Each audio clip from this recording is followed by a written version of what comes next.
चलिए, welcome back to lecture number 5 of our premium course.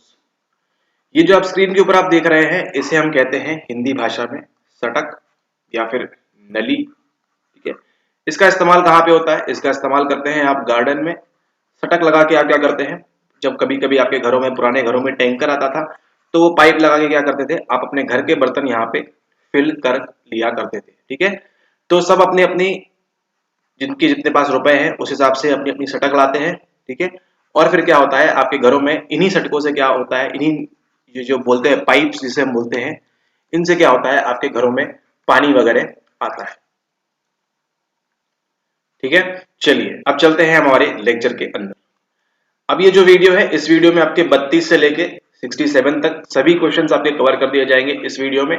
और इस वीडियो में आपको केवल छोटी छोटी डिटेलिंग की जाएगी, ताकि आपको आगे एक और बार ये एग्जामिनेशन देना है तो आपको वहां पे कितना बन रहा है, कितना आप रिटेन कर पा रहे हैं, उसका भी आपका री एग्जाम हो जाएगा, आपका रीटेस्ट हो जाएगा। जब हम पढ़ रहे थे वहां पे पर्सनैलिटी के बारे में, तो हमने जब बात की थी किसके बारे में, हमने बात की थी टाइप्स के बारे में, यानी कि हमने बात की थी प्ररूप के बारे में। वहीं पे हमको निकल के आई थी 4 प्रकार की, type A, type B, type C और टाइप टी। ये किसने दिया है, ये किसने दिया है, ये किसने दिया है, और ये सब तो अभी निकल रहा है। तो ये इन सभी के मनोवैज्ञानिकों के नाम आपके पास ऑलरेडी मौजूद हैं। अगर लेक्चर नहीं देखा है तो ध्यान से लेक्चर देखिए और अपने नोट्स को क्या करिए, अच्छे से रिवाइज करिए। मेन जो आपकी हेल्प करेगा वो रिविजन करेगा। ठीक है, अगर आप अलग अलग चीजें बार बार पढ़ने की प्रयास करेंगे तो उसमें क्या होगा, आपको काफी ज्यादा दिक्कत होगी। आपको केवल क्या करना है, आपको केवल लेक्चर्स देखना है, प्लस नोट्स बनाना है, प्लस पीवाईक्यू रिवाइज करना है। बस इतने में आपका नेट आपको मिल सकता है इसी बार में।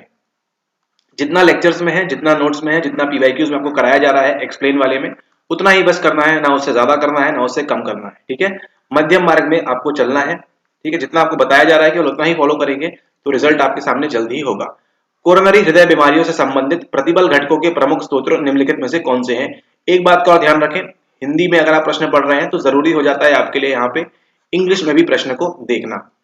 ठीक है, इस बात का ध्यान रखेंगे, हिंदी में प्रश्न देखने के बाद एक बार उसको इंग्लिश में आप जरूर उसको क्या करेंगे, ट्राई करेंगे आप कि एक बार उसको इंग्लिश में आप जरूर देख लें। ठीक है, अभी जब हमने स्टार्ट किया था तो लग रहा था ठीक है, नहीं देखने से भी काम चलेगा, लेकिन जैसे जैसे प्रश्न सामने आ रहे हैं ये आपके लिए बहुत जरूरी हो जाता है। ऐसा क्यों, देखते हैं आगे। कई सारे प्रश्न मिलेंगे, इस प्रश्न में भी उसी प्रकार का एक है। कोरोनरी हृदय बीमारियों से संबंधित प्रतिबल घटकों के प्रमुख स्रोत निम्नलिखित में से कौन से हैं? आपदाएं, दैनिक भागम भाग हैसेल्स, प्रमुख जीवन घटनाएं, टाइप ए व्यक्तित्व और निम्न अभिप्रेरण।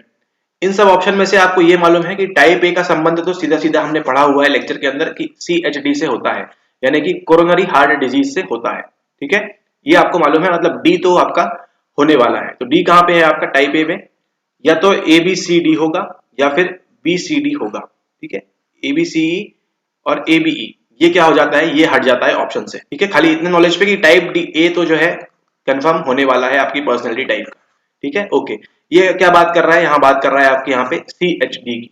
ठीक है, अब यहाँ पे आपकी आपदाएं क्या होती हैं, ये होती हैं कैटास्ट्रोफ्स, ये दैनिक भागम भाग हैसेल्स, और ये आपकी प्रमुख जीवन घटनाएं। इन सब की वजह से क्या बढ़ जाता है, आपको खतरा बढ़ जाता है किसका, कोरोनरी हार्ट डिजीज का खतरा बढ़ जाता है।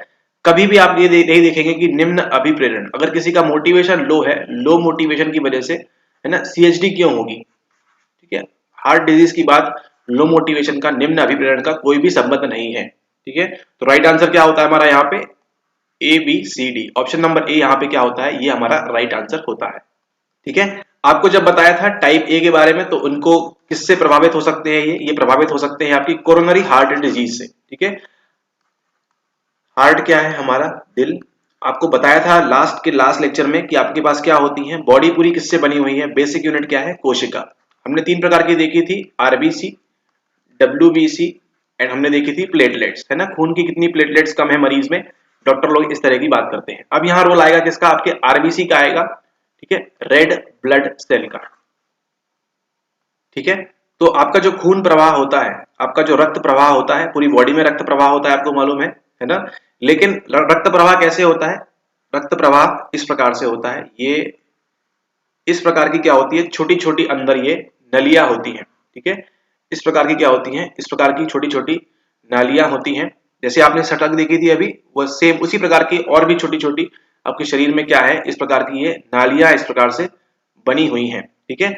और रक्त जो है आपका, जो रक्त है वो इनके बीच से इस तरह से प्रवाह होता है, ठीक है। यहाँ से इस प्रकार से रक्त आपका ये प्रवाह होता रहता है, ठीक है। तो जो आपको स्टार्टिंग में सटक दिखाई थी वो इसी के लिए दिखाई थी कि आपके बॉडी के अंदर भी इसी प्रकार की छोटी छोटी नालियां क्या है बनी हुई हैं, उनमें से क्या प्रवाह होता है, आपका रक्त प्रवाह होता है, ठीक है। लेकिन जब आपको एक कोरोनरी हृदय बीमारी होती है, जब आप ये CHD के घेरे में आते हैं, तो क्या होता है, आपके यहाँ पे प्लाक जमने लगता है, जिसे हम कहते हैं प्लाक, ठीक है, PLAQUE। ये जो प्लाक है ये जमने लगता है, ठीक है। और जब आपने कभी देखा होगा कि ये जो सटक होती है आपके घरों में, जो पानी आता है वो सटक होती है, उसमें आपने देखा होगा क्या जम जाती है, हरे रंग की काई जम जाती है, ठीक है, ग्रीन रंग की काई जम जाती है। और जिससे क्या होता है, पानी का फ्लो क्या होता है, कम होने लगता है, ठीक है। इसके मुहाने पे यहाँ पे क्या होता है, हरे रंग की यहाँ पे इस प्रकार से काई जमने लगती है, जिससे क्या होता है, जो यहाँ से पानी आपका बहता हुआ आता है, इसका फ्लो कम हो जाता है ना। जितनी मोटी परत होती जाएगी उतना फ्लो इसका कम होता जाएगा। सेम चीज आपके बॉडी के अंदर भी होता है। ये नाली है, यहाँ से आपका ये रक्त फ्लो करता है अच्छी तेजी से, है ना, कोई खतरा नहीं है। लेकिन यहाँ पे क्या होता है, धीरे धीरे करके ये इस तरह से ये प्लाक जमने लगता है, ठीक है। और जब खून जमना बंद हो जाएगा तो आपको क्या हो जाएगा, आपको जानते हैं खून बंद हो जाएगा तो क्या होता है, ठीक है। तो अभी के लिए इतना ध्यान रखिए, CHD में आपका ये इस प्रकार से प्लाक जम जाता है, ठीक है। और CHD का संबंध किससे है, आपदाएं, दैनिक भागम भाग, हेसेल्स, प्रमुख जीवन घटनाएं और टाइप ए व्यक्तित्व, निम्न अभिप्रेरण की बात यहाँ पे बिल्कुल नहीं होगी, ठीक है। यहाँ पे देखिए कोरोनरी आर्टरी डिजीज, ये क्या होती है, जितनी भी आपकी रक्त धमनियां कहते हैं, धमनी कहते हैं, ये ना, ये जो बनी हुई है, ये क्या है, आपकी हेल्दी आर्टरी इस प्रकार से दिखती है ना। ये जो सटक है आपकी अंदर की, वो इस प्रकार से ब्लड फ्लो होता है प्रॉपरली। फिर आपका क्या होता है, ये इस तरह से प्लाक जमना जो है स्टार्ट होता है, ठीक है। फिर प्लाक ऑब्स्ट्रक्ट ब्लड फ्लो। अब देखिए यहाँ पे, ये देखिए इतना सारा खून बह रहा था एक साथ में, अब कितना बह रहा है, केवल इतना ही बह पा रहा है यहाँ से, ठीक है। यहाँ से खून आया और इतना ही बह पा रहा है, यहाँ पे देखिए पूरा ब्लड फ्लो अच्छे से हो रहा था, ठीक है। और फिर ये धीरे धीरे क्या करती है, इस प्रकार से ये ब्लॉकेज करना स्टार्ट कर देती है और आपको कभी भी खतरा हो सकता है, ठीक है। तो ये किसकी बात कर रहे हैं, कोरोनरी हार्ट डिजीज की बात कर रहे हैं। इस प्रकार से आपका ये इस चरण में धीरे धीरे क्या करके आपका ये ब्लड फ्लो ब्लॉक होने लगता है। किस किस वजह से होता है, ये होता है आपके कैटास्ट्रोफ्स की वजह से, है ना, आपदाओं की मदद से, और होता है आपके किससे, टाइप ए बिहेवियर की वजह से, ठीक है, व्यक्ति वाले जो लोग होते हैं उनमें होता है, ठीक है। और जो आपको ऑप्शंस दिखे थे उन सब की वजह से। चलिए अब चलते हैं अगले प्रश्न के ऊपर। प्रश्न नंबर 33 आपके पेपर 1 से संबंध है इसका। What are the purposes of research, और साथ ही साथ आपके यूनिट 2 से अनुसंधान के उद्देश्य क्या होते हैं। परिघटना की व्याख्या करना, एक्सप्लेनिंग अ फेनोमेना, बिल्कुल सही बात है। हम खोज नहीं करते हैं, कोई खोज नहीं करेंगे हम अनुसंधान में, और ना ही कोई आविष्कार करेंगे, ठीक है। राइट आंसर होता है आपका ए, सी और डी। नोट कर लीजिए इसको, A C D, option number C इसका राइट आंसर है। हम कोई भी आविष्कार नहीं करेंगे हम अपनी रिसर्च से, ठीक है। आप भी देखिए, आपने PhD वगैरह करते हैं या कुछ भी करते हैं, तो आप कभी भी रिसर्च में किसी चीज का नया खोज, चीज का आविष्कार नहीं करते और ना ही किसी चीज की आप खोज करते हैं, ठीक है। आप क्या करते हैं, जो ऑलरेडी है ज्ञान की रिक्तता को भरते हैं आप, ठीक है, fulfilling a gap in knowledge. कोई फिनोमेना एक्सप्लेन करते हैं आप कि ऐसा क्यों होता है उस वजह से, और विरोधाभासी परिणामों के समाधान का प्रयास, ठीक है। किसी ने बोला है कि खाना खाने से नींद आती है, ठीक है, रिसर्च के माध्यम से आप उसको क्या करेंगे, समाधान बताएंगे, नींद आती है या नहीं आती है, ठीक है। यहाँ पे कोई नवीन खोज नहीं होगी और ना ही कोई आविष्कार होगा। अब चलते हैं अगले प्रश्न के ऊपर। अगला प्रश्न है आपके सामने, उत्तरदायित्व का विसरण निम्नलिखित का उपकल्पित कारण है, परासामाजिक व्यवहार और आपका दर्शक मात्र प्रभाव, ठीक है। थोड़ा सा ये सवाल गलत फ्रेम है या गलत इसमें आंसर यहाँ पे नहीं दिया हुआ है। अनुपालन जानते हैं, कंप्लायंस क्या करते हैं, जब दूसरों को अपनी बात मनवाना होता है तो वहां पे बात होती है, तो अनुपालन नहीं होगा। दर्शक मात्र प्रभाव का संबंध है आपके उत्तरदायित्व का विसरण से, ये बात बिल्कुल सही है ना। और सी और डी ऑप्शन बचते हैं और बी और सी ऑप्शन बचते हैं, ठीक है। ए और बी की बात नहीं है, ए और बी की बात नहीं है। आइडेंटिटी फॉर्मेशन कहाँ पे होता है, ये हमारे ग्रुप में होता है, हमारे समूह में होता है, ठीक है। उसका भी इससे लिंक नहीं है, और ना ही कंप्लायंस का है, ना ही शेयरिंग बिहेवियर का है। तो ऑप्शन बचता है बी एंड सी, केवल और बी और सी। थोड़ा सा गलत फ्रेम है, लेकिन हम एनटीए से इसकी उम्मीद बिल्कुल रखते हैं कि आगे भी गलत फ्रेम करेगा, तो उसके लिए हम तैयार रहेंगे, ठीक है। आपको क्या करना है, मोस्ट सुटेबल जो आपका आंसर है उस पर आपको टिक करना है, क्योंकि आपके पास वही 3 घंटे हैं जिसमें आप अपना विवेक से इस्तेमाल करेंगे, ठीक है। और अगर आप ज्यादा ज्ञान के आधार पर जाएंगे तो आपको दिक्कत हो सकती है। आपको क्या करना है, आपका ज्ञान प्लस ध्यान, जो हमने पढ़ा था योगा में, गीता में बताया है, ज्ञान और ध्यान दोनों, ठीक है। ज्ञान आपके पास है इन लेक्चर्स की मदद से, लेकिन आपको क्या होना चाहिए, उन 3 घंटों में वहां पे आपको ध्यान का इस्तेमाल भी आपको करना है प्रॉपरली, ठीक है, कि आपको ज्ञान के चक्कर में आपका ध्यान भंग ना हो जाए और आप आंसर वहां पे गलत मार्क ना कर दें, ठीक है। तो केवल बी और सी आज का राइट आंसर होता है, प्रासामाजिक प्रो सोशल व्यवहार और दर्शक मात्र प्रभाव। अब ये देखिए प्रश्न नंबर 35 में क्या बोल रहा है, refers to the capacity of the nervous system, 2 तरह के होते हैं, CNS PNS, to perceive a stimulus presented at an intensity that is below threshold. Khalistan का आशय तंत्रिका प्रणाली की वह क्षमता है जिससे देहली के नीचे स्थित तीव्रता पर एक उद्दीपक प्रस्तुत होने पर प्रत्याशित कर लेती है। ठीक है, तो आप क्या करते हैं, आप मूवी देखने जाते हैं। ठीक है, तो मूवी के इंटरवल के बीच में आपको कुछ 4-5 ऐड चलाए जाते हैं। ठीक है, आपका मेन थ्रेशोल्ड क्या है, आपका है मूवी देखना, है ना। लेकिन उसके बीच में भी जो छोटे छोटे ऐड आते हैं, ठीक है, तंबाकू का सेवन नहीं करना है, गुटखा नहीं खाना है और इस तरह की जो बातें होती है, वो क्या है आपका, वो है आपका सबलिमिनल परसेप्शन। उद्दीपक के जो है देहली के नीचे रहते हैं। ठीक है, तीव्रता इनकी नीचे रहती है। ऑलरेडी इसको एक बार और एक्सप्लेन किया जा चुका है। ठीक है, अनकॉन्शियस प्रोसेसिंग की बात नहीं होगी यहाँ पे, अचेतन प्रसंस्करण कुछ भी नहीं है यहाँ पे। स्टिमुलस एडेप्शन यहाँ भी कुछ नहीं है। प्रोत्साहन अनुकूलन एडेप्टेशन, ये देखिए यहाँ भी गलती कर रहे हैं। प्रोत्साहन, अब यहाँ पे देखिए स्टिमुलस मतलब क्या होता है आप जानते हैं, आप उद्दीपक जानते हैं। ठीक है, प्रोत्साहन आपने कभी नहीं सुना इस लेक्चर के पहले आपने जीवन में कि प्रोत्साहन भी स्टिमुलस होता है। ठीक है, लेकिन एनटीए आपको किससे खिलाएगा, आपको पर्यायवाची से खिलाएगा। इसलिए प्रश्न को हिंदी इंग्लिश करना धीरे धीरे क्या होता जा रहा है, कंपलसरी होता जा रहा है। ठीक है, तो इस बात का आप ध्यान रखें। स्टिमुलस आपको क्या मालूम था, उद्दीपक मालूम था अभी तक बस। ठीक है, लेकिन अब यहाँ क्या है, प्रोत्साहन। प्रोत्साहन की बात करें तो ये क्या होता है, एक प्रकार से रिवॉर्ड वगैरह किसी को देना है, किसी को इंसेंटिव वगैरह देना है, तो हम बोलते हैं हाँ प्रोत्साहन राशि, है ना। तो वहां उद्दीपक राशि तो कुछ हो नहीं सकता ना, बट ठीक है, थोड़ा ध्यान रखें प्रश्न को एक बार प्लीज, आपकी बेहतरी के लिए है, उसको अगर ट्रांसलेट कर लेंगे एक बार तो आप ही का फायदा है। ठीक है, अगर हिंदी पकड़ के चलेंगे तो दिक्कत आप ही को होगी, आपके सवाल गलत होंगे। ठीक है, क्योंकि आपको समझ में नहीं आएगा ना यहाँ पे प्रोत्साहन अनुकूलन क्या हो रहा है। ठीक है, ऑलराइट। और फिर यहाँ क्या बोल रहा है, सबलिमिनल परसेप्शन, यानी कि सूक्ष्म अवधारणा, जो बिल्कुल सही आंसर है। ठीक है, ऑप्शन नंबर सी इसका राइट आंसर होता है। अब चलते हैं अगले सवाल के ऊपर। The mean can be misleading if a distribution has marked skewness, large number of scores, few extremely high valued score, small number of score, few extremely low value score. A, C, D, E और B, 5 आपको यहाँ पे क्या दिए हुए हैं, 5 आपको option दिए हुए हैं। क्या पूछ रहा है, मीन के बारे में पूछ रहा है। अगर डिस्ट्रीब्यूशन में यहाँ पे देखिए मध्यमान भ्रामक जो मीन है ये क्या होगा, मिसलीडिंग हो जाएगा। यदि वितरण में, वितरण क्या होता है आपको मालूम है, नॉर्मल वितरण क्या होता है, नॉर्मल वितरण ये होता है जहाँ पे मीन मीडियन मोड सब आपको कहाँ मिलेंगे, आपको यहाँ पे एक ही जगह पे मिलेंगे। ठीक है, इसे हम बोलते हैं एनपीसी। ठीक है, नॉर्मली यही होता है। बड़े बड़े वैज्ञानिक, मनोवैज्ञानिक, साइंटिस्ट, स्टैटिस्टिशियन ये सब आपको बता चुके हैं, तो अपना आपको दिमाग लगाने की आवश्यकता नहीं है कि ऐसा ही क्यों होता है। ठीक है, ये होता है, मतलब ये होता है।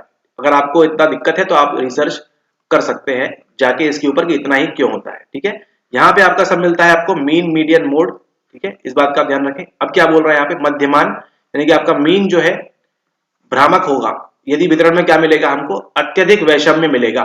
ठीक है, स्क्यूनेस आपको बताया था, दो तरह की होती है, स्क्यूनेस पॉजिटिव और नेगेटिव। ठीक है, इस प्रकार से भी बनता है एक ग्राफ और एक बनता है इस प्रकार से भी। ठीक है, इसमें डेटा एक तरफ पूरा आ जाता है और इसमें यहाँ पे पूरा डेटा आपका कॉन्सेंट्रेट हो जाता है। ठीक है, तो अत्यधिक वैषम्य मिलेगा हमको तो भी ये होगा, है ना। फिर कुछ अति उच्च मूल्य वाले प्राप्तांक होंगे तो भी ये होगा, है ना। 1 2 3 4 5 7 8, फिर 12 1120 1320 15,000 1500 1600। ठीक है, इस प्रकार से रहेगा। तो ग्राफ कैसे बनेगा, इसका ग्राफ यहाँ पे आपको मिलेगा, ये इस प्रकार से मिलेगा और फिर इस प्रकार से ऐसा कुछ ग्राफ बनेगा इसका। ठीक है, तो ये क्या होगा, कुछ अति उच्च मूल्य वाले प्राप्तांक होंगे, मतलब हाई स्कोरिंग होंगे तो भी ग्राफ बनेगा ऐसा, और लो वाले होंगे तो भी यहाँ पे बनेगा। सेम बात यहाँ किसकी हो रही है, पूरे प्रश्न में आपसे पॉजिटिव और नेगेटिव स्क्यूनेस के बारे में ही पूछा जा रहा है, यानी कि वैषम्य के बारे में ही पूछा जा रहा है। तो अत्यधिक वैषम्य होगा, बिल्कुल सही बात है, ये आप जानते हैं वैषम्य क्या होता है। ठीक है, और फिर कुछ अति उच्च मूल्य वाले प्राप्तांक होंगे तो भी होगा, और कुछ अत्यंत निम्न मूल्य वाले प्राप्तांक होंगे तो भी यहाँ पे होगा आपके डेटा में। तो ACE क्या हो जाता है, इसका राइट आंसर हो जाता है ऑप्शन नंबर सी, ACE। अब चलते हैं अगले सवाल के ऊपर। अगला सवाल ये रहा, identify the posterior pituitary hormones, thyrotropin, follicular stimulating hormone, oxytocin, vasopressin. C और ई इसका राइट आंसर है। ठीक है, पोस्टीरियर पिट्यूटरी कौन से हार्मोन निकालती है, आपके ऑक्सीटोसिन और वासोप्रेसिन निकालती है। ठीक है, परवर्ती पिट्यूटरी हार्मोन को पहचानिए। पिट्यूटरी ग्लैंड कहाँ होता है आपको मालूम है, ऊपर हाइपोथैलेमस के पास, जिसको हम क्या बोलते हैं, इसको हम बोलते हैं मास्टर ग्लैंड। कई सारे हार्मोन स्रावित करता है ये, उसमें से एक क्या है आपका ऑक्सीटोसिन और वासोप्रेसिन। कौन सा, परवर्ती वाला पिट्यूटरी। ठीक है, तो राइट आंसर क्या होगा आपका ऑप्शन नंबर डी, केवल सी और ई। अब चलते हैं अगले प्रश्न के ऊपर। Okay, what is the median of the scores given below, नीचे दिए गए प्राप्तांकों का मध्यांक क्या है। आप लोग ये मान के चलिए ये आप लोग को नहीं आता है, ठीक है, क्योंकि ये हमने कब पढ़ा था, हमने 10वीं 12वीं में इसको पढ़ा था, उसके बाद हमने पूरे एमए में थोड़ा पढ़ा हो तो पढ़ा हो, बीए में थोड़ा सा पढ़ा हो तो पढ़ा हो, उसके बाद हमने इस पे कभी ध्यान नहीं दिया और ये हमारा मोस्ट डिफिकल्ट पार्ट है। तीन चीजें होती है हमारे पास, क्या, जिसे हम कहते हैं केंद्रीय प्रवृत्ति, है ना, जिसे हम कहते हैं सेंट्रल टेंडेंसी। तीन चीजें होती है, mean, median and mode. Mean निकालना आप सभी को आता है, मीडियन की बात करेंगे आज हम, मीडियन किस प्रकार से निकालते हैं, यानी कि मध्यांक क्या किस प्रकार से निकालते हैं, ठीक है। यहाँ पे आपको क्या दिए हैं, यहाँ पे दिए हैं 15, 8, 30, 12, 5, 40, 30, 20, 15, 8, 30, 12, 5, 40, 30, 20। मध्यांक निकालने में हमेशा ध्यान रखिए मीडियन कब निकालेंगे आप। अब यहाँ पे देखिए आपके पास दो तरह के हैं, ऑड और इवन, ठीक है, सम और विषम संख्या जो बोलते हैं, ठीक है। यहाँ पे कितनी है हमारे पास, सम है या विषम है बताइए। 1, 2, 3, 4, 5, 6, 7, 8, 8 है। 8 का बीच क्या होगा, 4, है ना। 8 डिवाइड बाई 2 क्या होगा, 4, लेकिन उससे हमारा आंसर निकलेगा क्या, नहीं निकलेगा, ठीक है। तो क्या करेंगे, मीडियन निकालने के लिए यहाँ पे हमारे पास कितनी संख्याएं हैं, हमारे पास सम संख्याएं हैं, ठीक है। तो हम क्या करते हैं, +1/2 इस प्रकार से करते हैं, वो देखते हैं क्या होता है, ठीक है। तो आज के बाद आपको जीवन में कभी भी मीडियन निकालने के लिए बोला जाएगा, मध्यांक निकालने के लिए बोला जाएगा, और आपके पास 1, 2, 3, 4, 5, 6, 7, 8 कितनी संख्याएं आपके पास, 8 संख्याएं हैं, यानी कि इवन नंबर है आपके पास संख्याओं के, यानी कि सम नंबर है आपके पास संख्याओं के। तो जब भी आपके पास सम नंबर रहेंगे, इवन नंबर रहेंगे, आप आज के बाद जीवन में क्या करेंगे, इस प्रकार से लिखा हुआ है डेटा, क्या करेंगे, सबसे पहले आप उसको जमाएंगे, ठीक है। सबसे पहले क्या करेंगे, उसको जमाएंगे, किस तरह से, छोटे से बड़े क्रम में आप जमाएंगे, मतलब सबसे छोटी संख्या पहले, फिर सबसे आखिरी में सबसे बड़ी संख्या। यहाँ पे सबसे छोटी संख्या कौन सी है हमारे पास, 5, उसको लिख लीजिए 5। फिर कौन सी हमारे पास, यहाँ पे 8 है, 8। फिर कौन सी है हमारे पास, सॉरी 5, फिर कौन सी है 8, फिर कौन सी है हमारे पास यहाँ पे 12, उसके बाद कौन सी है हमारे पास यहाँ पे 5, 8, 12 और फिर 15। 15 के बाद कौन सी है हमारे पास, 5, 8, 12, 15, फिर हमारे पास है 20 यहाँ पे। 20 के बाद कौन सी है हमारे पास यहाँ पे 30। 30 के बाद कौन सी है हमारे पास, एक और 30, और फिर अंत में क्या है हमारे पास 40। मतलब कुछ इस प्रकार से आ रहा है, 5, 8, 12, 15, 20, 30, 30, 40, ठीक है। तो इस प्रकार से आपका डेटा आप इसको अरेंज कर लेंगे। जब भी आप क्या निकालेंगे, मध्यांक निकालेंगे, मीडियन निकालेंगे, ठीक है। क्या निकाल रहे हैं हम निकाल रहे हैं मीडियन। अब कितनी संख्या है आपके पास, 1, 2, 3, 4, 5, 6, 7, 8, ठीक है। तो आप क्या करेंगे, 8 संख्याएं आपके पास, अब आपको मीडियन निकालना है, तो क्या करेंगे आप, शुरू की 3 संख्याओं को आप क्या करेंगे, यहां से अलग कर लेंगे, एलिमिनेट कर लेंगे, और यहां से भी 3, तो आप मिडिल में आ गए, इधर से भी 3 ले लिया, इधर से भी 3 ले लिया। अब क्या बचा आपके पास, चौथा और पांचवा संख्या ना, चौथी और पांचवी संख्या बच गई आपके पास, जो क्या है 15 और 20, ठीक है। 15 और 20 आ गई। फॉर्मूला क्या था हमारे पास, n+1/2, ये हमको मिलता है, इस फॉर्मूले को जान दीजिए। चौथी संख्या हमारे पास कौन सी है, चौथी संख्या हमारे पास थी 15, और पांचवी कौन सी थी संख्या हमारे पास, पांचवी थी हमारे पास 20, ठीक है। डिवाइड बाय 2 कैसे करना है, 15 + 20 डिवाइड बाय 2 कितना हुआ, 35/2, कितना आएगा आंसर, 17.50। ये आपका आंसर है। इस चीज को सीख लीजिए कैसे करना है, फिर से लगे तो वीडियो को देख लीजिए एक बार, लेकिन आइंदा मीडियन निकालने बोलेगा तो आपको 5 से 15 सेकंड के समय के बीच ज्यादा नहीं लगना चाहिए, ठीक है। हमेशा क्या करेंगे, जो बीच की संख्या है उनको क्या करेंगे आप, उनको आप डिवाइड करेंगे 2 से, ठीक है।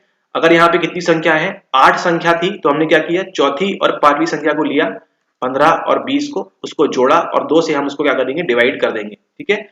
मान लीजिए यहाँ पे 10 संख्या होती, ठीक है, ये लिखा हुआ है यहाँ पे इसी प्रकार से 5, 8, 12, 15, 20, 30, 30, 40 और यहाँ पे 65 और यहाँ पे 70, ठीक है। मान लीजिए इस प्रकार से होता है। अब कितनी संख्या हो गई, 1, 2, 3, 4, 5, 6, 7, 8, 9, 10, 10 संख्या यहाँ पे है, ठीक है। अब क्या करेंगे, बीच में कौन सी है, 10 संख्या है, तो शुरू की क्या करेंगे हम, शुरू की यहाँ से 4 स्किप करेंगे अब, ठीक है। 5, 8, 12, 15, शुरू की 4 को छोड़ देंगे, फिर यहाँ से 7, 8, 9, 10, ये 4 को छोड़ देंगे। कौन सी बची हमारे पास, 5वीं और 6वीं नंबर की संख्या, यानी कि 20 + 30 डिवाइड बाय 2 कितना हुआ, 30 और 20 50, डिवाइड बाय 2 कितना हुआ 25। मतलब मीडियन कितना होगा, अगर इतनी सारी संख्याएं होती तो क्या करेंगे हम, उसका मीडियन हमको मिलता, मध्यांक मिलता कितना, मध्यांक हमको मिलता उसका 25। ठीक है, ये लेकिन कभी कब लागू होगा, तभी लागू होगा जब सम संख्याएं होंगी। ठीक है, काउंट कर लीजिएगा ध्यान से। देखिए काउंटिंग कोई डिफिकल्ट टास्क नहीं है, लेकिन जल्दबाजी में आप लोगों ने क्या आंसर दिया, ये दिया ये दिया ये दिया, जो मन मर्जी पड़ी वो आंसर दिया। क्यों, क्योंकि आपने क्या किया, हड़बड़ी दिखाई, जल्दीबाजी दिखाई। क्वेश्चन बहुत सिंपल है, लेकिन आपने क्या किया, इसको अगर आप जमाएंगे ही नहीं ऑर्डर से तो क्या होगा, आपका आंसर गलत निकल जाएगा। आप यहां से 3 स्किप कर देंगे, यहां से 3 स्किप कर देंगे, 12 + 5 डिवाइड बाय 2 कर देंगे आप। ठीक है, 17/2 आप देंगे, कितना आएगा आपका यहाँ पे 8.5 आ जाएगा आंसर। ठीक है, तो ये गलत है।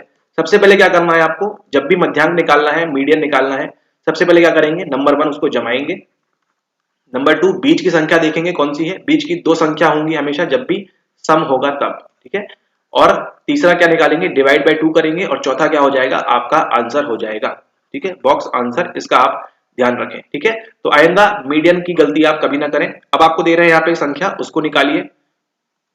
अब यहाँ पे आपके सामने संख्या दी हुई है 24, 8, 15, 2, 3, 8, 9, 12, 14, 16, 21, 9, ये संख्या दी हुई है। इनका आपको क्या करना है, इनका आपको मध्यांक निकाल के व्हाट्सएप करना है कि इसका आंसर क्या है। ठीक है, आंसर सबमिट नहीं करेंगे आप लोग तो इसमें आप ही का नुकसान है, इसका आप ध्यान रखें। ठीक है, अब चलते हैं अगले प्रश्न के ऊपर, प्रश्न नंबर 39। ओके, ये रहा अगला प्रश्न, question number 40। The fourth force in counselling is indicated by which approach.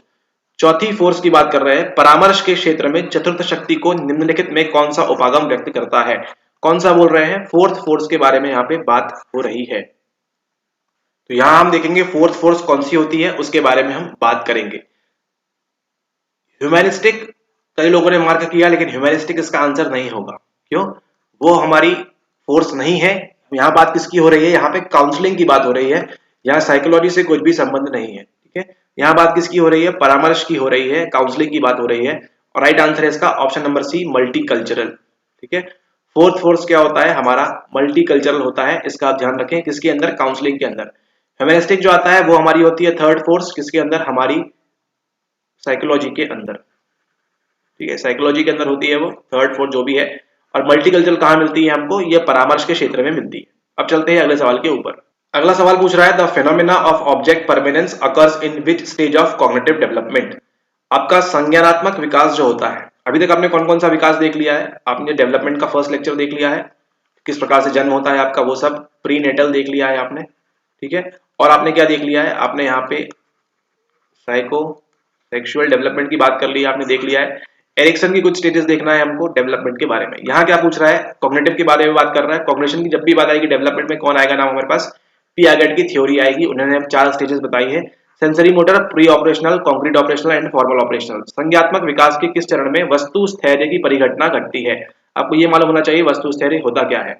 सांवेदिक पेशीय, sensory motor, पूर्व संक्रियात्मक, मूर्त संक्रियात्मक, और आपका फॉर्मल ऑपरेशनल, इनमें से किसमें होता है ऑब्जेक्ट परमानेंस। हमेशा ध्यान रखिए, याद कर लीजिए, इस चीज को रट लीजिए, सेंसरी मोटर में होता है, सांवेदिक पेशीय में ये होता है, सेंसरी मोटर में होता है। ठीक है, ऑब्जेक्ट परमानेंस कहाँ कौन सी स्टेज में होगा, आपकी सेंसरी मोटर स्टेज में होगा।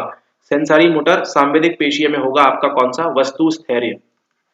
वस्तु स्थैर्य कब देखने मिलेगा आपको, कौन सी स्टेज में देखने मिलेगा, आपको मिलेगा यहाँ पे सांवेदिक पेशीय स्टेज में, यानी कि सेंसरी मोटर स्टेज में। ठीक है, अब चलते हैं अगले सवाल के ऊपर। यहाँ पे देखिए प्रश्न number 42, the linguistic relativity hypothesis LRH बताया था, किसने दिया है, क्यों निकाला है, सब बताया आपको लेक्चर के अंदर। लेक्चर करिए अच्छे से और रिवाइज करिए। क्या पूछ रहा है यहाँ पे पूछ रहा है, language depends on thought process, thinking is shaped by language, language भाषा चिंतन प्रक्रिया पर निर्भर करती है, भाषा चिंतन को आकार देती है, भाषा और चिंतन विकास के स्वतंत्र मार्गों के अनुगामी होते हैं। लेक्चर अच्छे से देखा है तो इसको बाकी ऑप्शन जरूरत नहीं है। राइट आंसर हमारा क्या है, thinking is shaped by language. भाषा जो है चिंतन को आकार देती है। ठीक है, भाषा चिंतन प्रक्रिया पर निर्भर करती है, ऐसा नहीं होता है according to linguistic relativity hypothesis. ठीक है, ओके, तो ये किसके अंदर होता है, ये भी सवाल उठता है आपके मन में, लेकिन राइट आंसर क्या है इसका, thinking is shaped by language. तो अगर आपको 1 और 2 का आंसर चाहिए तो लेक्चर को अच्छे से देखिए एंड नोट्स को रिवाइज करिए। LRH कराया है वहां पे, साथ ही साथ 1-2 और हाइपोथेसिस आपको बताए हैं वहां पे, किस किसने लैंग्वेज के बारे में क्या क्या कहा है। ठीक है, ओके, अब चलते हैं अगले सवाल के ऊपर। चलिए, अगला सवाल है, Khalistan does not explain our obeying unjust commands of authority. सत्ता के, खाली अगर आपको हिंदी भी नॉलेज है तो आप समझ जाएंगे इस चीज को, हिंदी बस आनी चाहिए। सत्ता के अन्यायपूर्ण आदेशों का हमारे द्वारा अनुपालन को निम्नलिखित व्याख्यायित नहीं करता है। ठीक है, सत्ता है, मान लीजिए कोई पावर में है, उसके क्या है, अन्यायपूर्ण आदेश है ना, और हमारे द्वारा क्या है, अनुपालन को निम्नलिखित व्याख्यायित नहीं करता है। क्या? इनग्रेन्ड हैबिट, मानक प्रभाव, सूचनात्मक प्रभाव। आप लोग पूछ रहे थे नॉर्मेटिव इन्फ्लुएंस कब आएगा, इंफॉर्मेशनल इन्फ्लुएंस कब आएगा। ये देखिए, मानक प्रभाव, सूचनात्मक प्रभाव, जो हमने इन्फ्लुएंस के बारे में स्टडी स्टार्ट की थी, तो वहां पे आपको लेक्चर के अंदर इसको भी समझाया था कि नॉर्मेटिव क्या होता है, इन्फॉर्मेशनल क्या होता है। ठीक है, तो लेक्चर अच्छे से करिए, बस इतनी ही रिक्वेस्ट है आपसे, बाकी तो सब बन जाएगा, और थोड़ा सा अपना विवेक का इस्तेमाल करेंगे बस। ठीक है, राइट आंसर क्या है, आज्ञा पालन का आनुवंशिक दाय, जेनेटिक एंडोमेंट टू ओबीडियंस। ऐसा नहीं, ये एक्सप्लेन नहीं करता है कि हम क्या करेंगे, अथॉरिटी की जो भी कमांड है उसको हम अनुपालित करेंगे। ठीक है, ओके, तो जेनेटिक एंडोमेंट टू ओबीडियंस, आज्ञा पालन का आनुवंशिक दाय। मान लीजिए आप परीक्षा में बैठे हैं, ये चार आपके सामने दिया हुआ है। ठीक है, पक्की आदत भी नहीं है, मानक प्रभाव भी नहीं है, सूचनात्मक प्रभाव भी नहीं है, ये मालूम होगा तो ऑब्वियसली आप आंसर तक पहुंच जाएंगे, आज्ञा पालन का आनुवंशिक दाय। ठीक है, अब चलते हैं अगले सवाल के ऊपर। अगला सवाल पूछ रहा है, मस्तिष्क आघात के कारण होने वाली भाषा प्रकार की क्षति का नाम क्या है? एग्रेफिया, अमनेसिया, अपेसिया, ऑटिज्म। राइट आंसर है ऑप्शन नंबर सी, अपेसिया। ठीक है, लेक्चर पढ़ा हुआ है इस पे, फ्री वाले भी तो जाके देख सकते हैं आप, 2021 जब करा रहे थे तो कराया था। ठीक है, ओके, अब चलते हैं अगले सवाल के ऊपर। ये रहा आपका अगला सवाल, सीधा सीधा लेक्चर से। अगर इसको आप गलत कर रहे हैं मतलब आपने रिवाइज नहीं किया प्रॉपरली और आपको लेक्चर अच्छे से आप देख नहीं रहे। रियलिस्टिक कॉन्फ्लिक्ट ये भी हमने पढ़ा हुआ है, रिलेटिव डिप्रिवेशन ये भी पढ़ा हुआ है, सोशल आइडेंटिटी ये भी पढ़ा हुआ है, और सोशल कंपैरिजन, चारों की चारों चीजें हमने कवर की है, फिर तो सवाल गलत करने का सवाल ही पैदा नहीं होता है। ओके, यथार्थपरक संघर्ष सिद्धांत की बात की थी, सापेक्ष वंचन की बात की थी, सामाजिक अस्मिता की बात की थी, और सामाजिक तुलना की बात थी। ठीक है, यथार्थपरक संघर्ष क्या होता है, दुर्लभ संसाधनों के लिए प्रतिस्पर्धा की परिणति अंतः समूह तनाव में होती है, ए के साथ 2 जाएगा। बी की बात करें, सापेक्ष वंचन, यह भावना कि आपको हक से, आपके हक से कम मिल रहा है। सी क्या आएगा, सामाजिक अस्मिता, अस्मिता की रचना सामाजिक तुलना, श्रेणीकरण, आइडेंटिफिकेशन, पहचान, कैटेगराइजेशन की वजह से होती है, सी के साथ 1 जाएगा। एंड सामाजिक तुलना क्या होती है, किसी एक की दूसरे से इस रूप में तुलना जिससे आत्मगौरव में वृद्धि हो। ठीक है, यहां से मत समझिए, लेक्चर कंप्लीट करिए अच्छे से, वहां से आप उसको क्लियरली समझ में आ जाएगा कि यहाँ पे क्या पूछ रहा है, और देन फिर आप इसको इजीली, आसानी से इसको क्या कर सकते हैं, आप मैच कर सकते हैं। ये रहा अगला सवाल, साइकोडायनेमिक, ह्यूमनिस्टिक, कॉग्निटिव, बिहेवियरिस्टिक की बात कर रहा है, learn type, social learning, inner force, self actualization की बात करता है। तो यहाँ पे देखिए साइकोडायनेमिक कहाँ जाएगा, आपके इनर फोर्सेस की बात करता है, ए के साथ 3, 2 जगह मिल रहा है। ठीक है, अब देखना है हमको। ह्यूमनिस्टिक हम हमेशा बात करता है सेल्फ एक्चुअलाइजेशन की, ये भी आपको मालूम है, बी के साथ 4। कॉग्निटिव बात करेगा किसकी, सोशल लर्निंग की बात करेगा, सी के साथ 2। एंड बिहेवियरिस्टिक किसकी बात करेगा, लर्न ड्राइव, हमारे सीखे हुए अधिगम जो भी हैं। ठीक है, यहाँ पे देखिए ये तो लगभग सभी का सही है। मनोगतिक किसकी बात करता है, आंतरिक शक्तियों की बात करता है मनोगतिक, जहां भी अपने मनोगतिक लिखा हो वहां पे लिख लीजिए आंतरिक शक्ति। व्यवहारात्मक जो है किसकी बात करेगा, आपकी अधिगत अंतर्नोद की बात करेगा, क्लासिकल कंडीशनिंग, ऑपरेंट कंडीशनिंग, आपने क्या सीखा है ना। फिर मानवीय किसकी बात करते हैं, हमेशा आत्मसिद्धि की बात करते हैं, मानवीय में आपके रॉजर्स आएंगे, और कौन आएंगे, आपके मास्लो आएंगे। ठीक है, और संज्ञानात्मक किसकी बात करते हैं, आपके सामाजिक अधिगम की बात करते हैं। ठीक है, तो चलते हैं अगले सवाल के ऊपर। अब यहाँ पे देखिए कुछ चीजें आपको दी हुई हैं, ह्यूरिस्टिक्स, एनालिसिस, सिंथेसिस और मेंटल सेट, 2 आपने किया हुआ है, मेंटल सेट एंड ह्यूरिस्टिक्स, इसके बेस पे आपका आंसर निकल जाएगा इजीली। ठीक है, प्रोसेस दी हुई है कि कॉन्सेप्ट ये है और इस प्रोसेस में ये होता है, ये आपसे यहाँ पे पूछ रहा है। ठीक है, स्वानुभविक शोध प्रणाली, नोट कर लीजिए इसको, ये होते हैं आपके क्या, ह्यूरिस्टिक्स। स्वानुभविक शोध प्रणाली, ह्यूरिस्टिक्स की बात हो रही है, इसी में आपके कौन से आते हैं, अवेलेबिलिटी एंड रिप्रेजेंटेटिव ह्यूरिस्टिक्स। फिर यहाँ संश्लेषण की, विश्लेषण की और मानसिक विन्यास की बात हो रही है। ठीक है, बात करेंगे सबसे पहले मानसिक विन्यास क्या होता है। मेंटल सेट क्या बताया था आपको कि हम एक प्रकार से फिक्स कर लेते हैं, तो ये क्या होता है, हमारा किसी समस्या को प्रस्तुत करने का एक वर्तमान मॉडल, डी के साथ 2, आंसर आपका निकल आया ऑप्शन नंबर बी। ए में क्या होता है, ह्यूरिस्टिक्स क्या होते हैं, साधन साध्य विश्लेषण, इसको आप याद कर लीजिए। ह्यूरिस्टिक्स क्या होते हैं, heuristics is equals to mean end analysis. ठीक है, स्वानुभविक शोध प्रणाली, साधन साध्य विश्लेषण। ठीक है, ओके, फिर विश्लेषण की बात करेंगे, समग्र को व्यवस्थित किए जा सकने वाले को कई हिस्से में खंडित करना, और संश्लेषण की बात करेंगे यहाँ पे, तो क्या है, उपयोगी समग्र के रूप में विभिन्न तत्वों को साथ साथ लाना। ठीक है, तो इनको आप नोट कर लीजिए, जैसा दिया है आपको यहाँ पे उसी प्रकार से नोट कर लीजिए अपने नोट्स में, ये आपको हेल्प करेगा राइट आंसर के साथ। ठीक है, मानसिक विन्यास भी मालूम है आपको, तो आपको ऐसे कई सवाल मिलेंगे, अगर आपको 1-2 चीज भी आती है तो आप आंसर तक बड़ी आसानी से पहुंच जाएंगे, बट बशर्ते आपको वो 1-2 चीजें अच्छे से याद हो। याद कब होंगी? जब नोट्स बनेंगे, नोट्स को क्या करेंगे हम? रिवाइज करेंगे। ठीक है, आप लोग रिवाइज नहीं करना है, इसलिए आपका जिस टेस्ट में स्कोर 50 प्लस आना था वहां पे आप 40, 35 ऐसा आप स्कोर कर रहे हैं। चलिए अगला सवाल है यहाँ पे, antigen, phagocytes, T cell, B cell, ये तो अब आपको बनना चाहिए। अगर पहले गलत किया है तो इसको आप व्हाट्सएप करेंगे आप राइट आंसर के साथ में। ठीक है, क्या इसका राइट आंसर होना चाहिए? Cell mediated immunity, consume and destroy micro organism, antibody immunity distinguishes foreign cell. ठीक है, इसको आप बताएंगे व्हाट्सएप के ऊपर। यहाँ भी देख लीजिए, समझा दिया है आपको ये चीज तो ऑलरेडी 20 है। दो आपको मालूम है तो दो के बेस पे तो आंसर निकाल सकते हैं। ठीक है, तो अगले लेक्चर में बात करेंगे हम आगे 49 से बाकी जो 67 तक के प्रश्न है उनकी बात करेंगे हम। एंटीजन क्या होता है, फेगोसाइट क्या होता है, टी सेल बी सेल आपको मालूम है, उसके बेस पे आपका आंसर निकल रहा है आराम से। ठीक है, ओके। सेल की मध्यस्थता द्वारा प्रतिरक्षा, सूक्ष्म जीवों को आहार बनाना और उन्हें नष्ट करना, एंटीबॉडी, ये देखा हुआ है हमने। प्रतिपिंड द्वारा प्रतिरक्षा, बाह्य कोशिकाओं को अलग करना, ये सब किस किस का काम होता है? व्हाट्सएप करिए अपने आंसर के साथ, तभी आपको मिलेगा वहां पे लेक्चर नंबर 6। अदरवाइज आपको सीधे लेक्चर नंबर 7 से मिलना, वीडियो स्टार्ट हो जाएंगे। तो व्हाट्सएप करिए इसका आंसर क्या होगा, और जो एक सवाल पूछा है ऊपर मीडियन वाला उसका आंसर क्या होगा। ठीक है, ऑलराइट, मिलते हैं आपसे अगले लेक्चर में। Thank you and have a nice day ahead.